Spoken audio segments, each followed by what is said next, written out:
at this very important meeting and up before this. But the matter is so important that we felt that we need to address Mark on the efforts being made by the Central Bank of Nigeria to improve diaspora remittance inflows into Nigeria.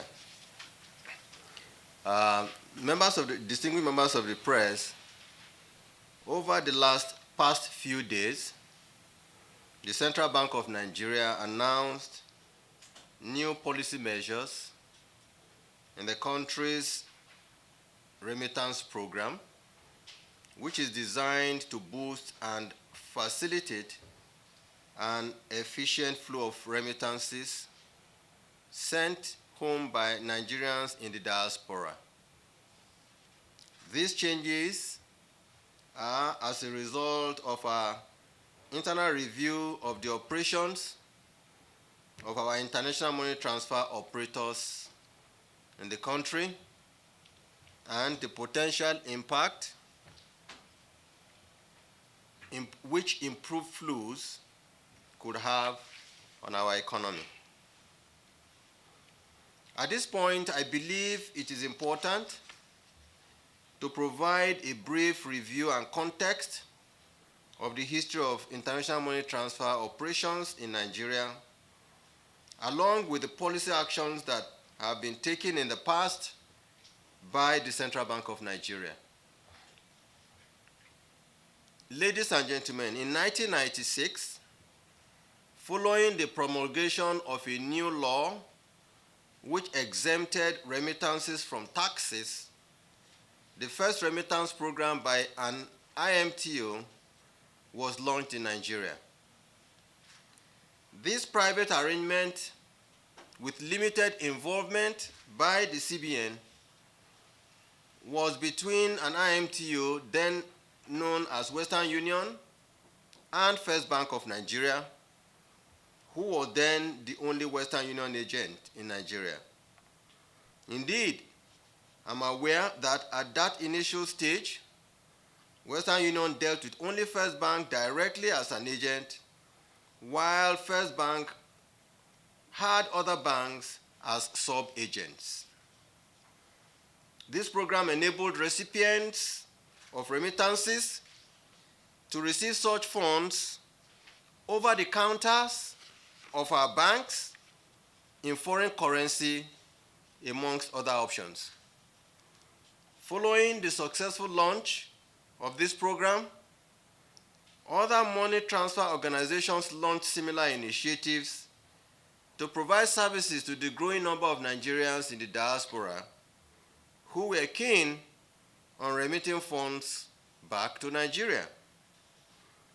However, due to issues around dollar cash availability, some of the remittance operators working with the commercial banks decided to remit funds to recipients in a local currency at an agreed exchange rate between the banks and the IMTOs.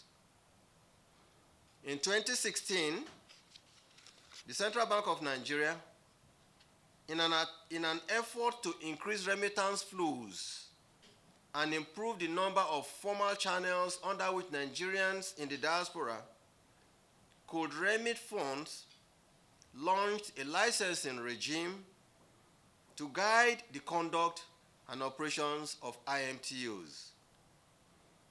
As a result of this new policy measure, 65 international money transfer operators were licensed by the CBN for inbound remittances. Given the estimated annual remittance inflow of close to $24 billion, which could help in improving our balance of payment positions, reduce our dependence on external borrowing, and mitigate the impact of COVID-19 on foreign exchange inflows into the country, the Central Bank of Nigeria sought to find ways to support improved remittance inflows into the country through official channels.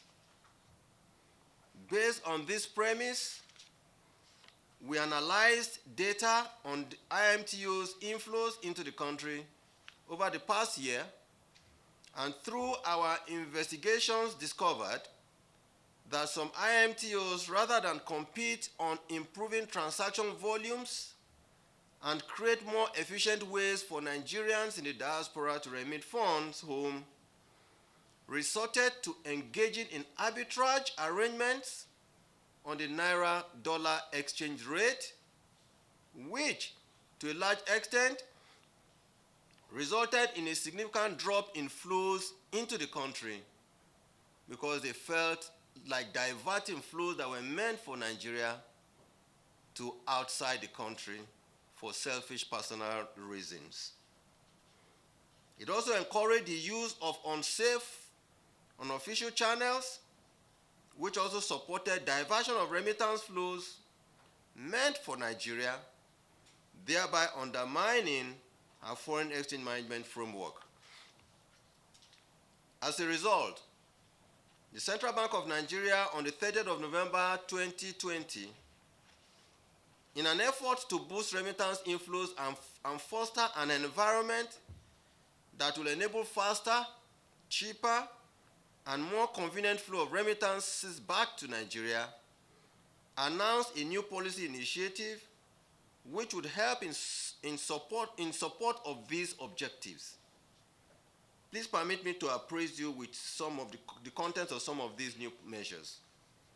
Amendment to the procedure for receipt of diaspora remittances.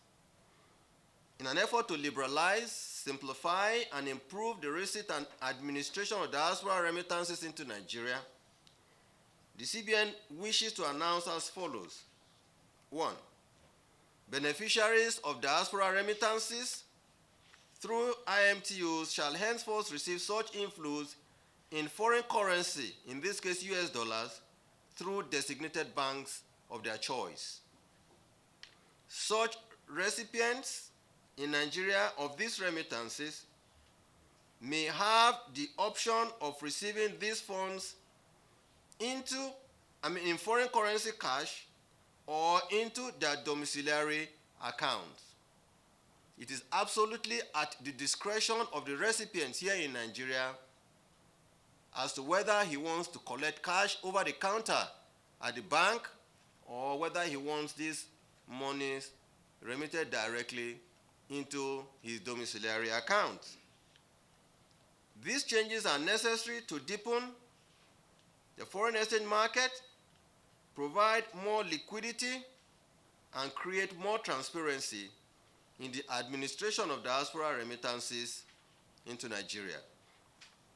In addition, these changes would help finance the future stream of investment opportunities for Nigerians in the diaspora, while also guaranteeing that recipients of remittances will receive a market-reflective exchange rate for their inflows.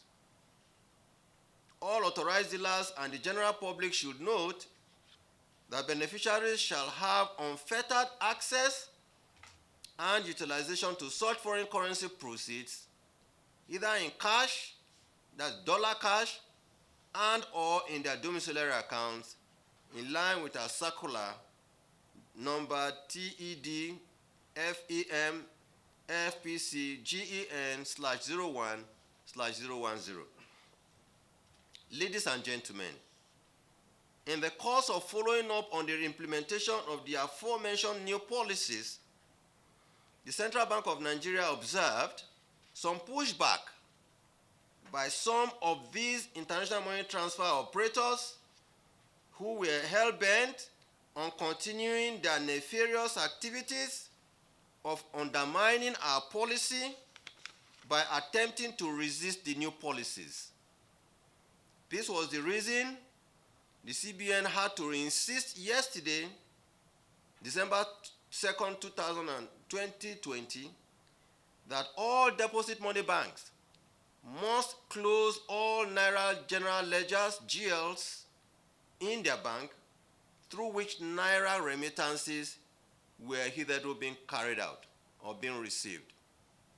So what that also meant is that any naira deposited by any IMTO through their APIs into deposit money banks for any recipient, I have directed that those nairas be returned back to the IMTOs and that what should be remitted back to the recipients should be foreign currency. Following the announcement of these new policy measures, the CBN, in an effort to enable smooth implementation, engaged with the commercial banks and the international money transfer operators, the major ones I say, to ensure that recipients of remittance inflows are able to receive their funds in the designated foreign currency of their choice.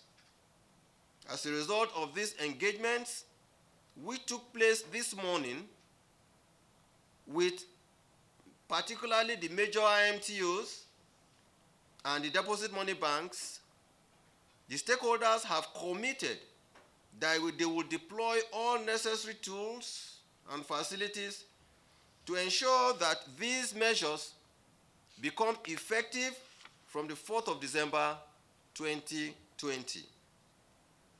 I therefore seize this opportunity to announce to all Nigerians, both at home and in diaspora, that the policy of recipients receiving their monies from abroad kicks off tomorrow, 4th of December 2020. What does that mean? Any of our brethren in diaspora who wishes to remit funds to their members of their families or any recipient here in Nigeria is free to go to any of the IMT offices, and I will repeat, particularly the ones that we have engaged so far: Western Union, MoneyGram, and RIA, and that they will be able to remit funds to their recipients in Nigeria effective tomorrow morning, December 4th, 2020. All the IT systems of these IMTOs, and I repeat, Western Union, MoneyGram, and RIA services, and the deposit money banks have been properly configured to begin to receive remittance from tomorrow. In closing, we believe that this new policy measure will help in providing a more convenient channel for Nigerians in the diaspora to remit funds back to Nigeria, as well as ensure that these funds can continue to contribute to the overall development of our country, because we believe that these funds are necessary. And I see this opportunity to say that there's no need for anybody to worry, and you have already started to observe that the initial spike that we saw in the exchange rate has reversed and is beginning to come down, and we're optimistic that even now that we're saying tomorrow the program starts, we should be bidding, is it farewell to speculators who think they would like to undermine our foreign exchange policies. I thank you for your attention. The way the size of remittance is computed by the IMF takes into consideration not just the monies that come in directly as flows, but also what we call the earnings of Nigerians in diaspora in different parts of the world. Because they believe, and we believe too so as well, that is at least some portion, I don't want to say substantial, some portions of these monies actually flow back home to support members of their families. The data about how much it dropped to, I don't have that at this time, but maybe we can talk about that some other time. But it is important for me to draw a parallel. I'm aware from data available that, for instance, Pakistan, even in the midst of COVID-19, receives $2 billion monthly from flows from Pakistani in diaspora. this is a country that I would say by geography, demographic, is about the same with Nigeria. So we are hereby saying that if Nigeria is even able to receive, even if it's just $1 billion monthly, 1 billion, or moving close to 2 billion monthly, I'm so damn certain that you all know what will happen to the exchange rate in Nigeria. Second, I'm so damn certain that after some time, in fact, deposit money banks will not have any need to begin to call on the central bank to provide dollar to fund their import or commercial operations. So that is why we're saying that we want to aggressively take on this and see how this will help our economy. Second, that they think it will fuel money laundering. I want you to know that even from abroad where these funds are coming, that is why we talk about institutions that are tested, like Western Union, RIA, and MoneyGram, who also in those countries where they are domiciled are properly regulated, they are properly licensed and regulated. And I know for certain that institutions or countries where they are domiciled abroad will not allow money laundering practices or remitters of funds in those countries into our country to be associated with money laundering. On our part here, most of those who will be receiving those funds, they come with some form of identity card, and I know that when this started in 1996, with some form of identification, at that time First Bank was able to ensure that the people who are receiving funds are properly identified and can easily be traced. Talk less of even today, where we even have BVN. I'm not saying that BVN is compulsory for you to collect your dollars over the counter. I've not said so, but I'm saying there will be some form of identification that makes it easy for those who are receiving funds to receive their monies. So the issue of money laundering, in my view, really does not arise. Banks have their KYCs, and because over time we will try and encourage a situation where those funds are flowing into the domiciliary account of the recipients, I believe money laundering issues would have been totally dealt with. Thank you very much. I thank you for being here again.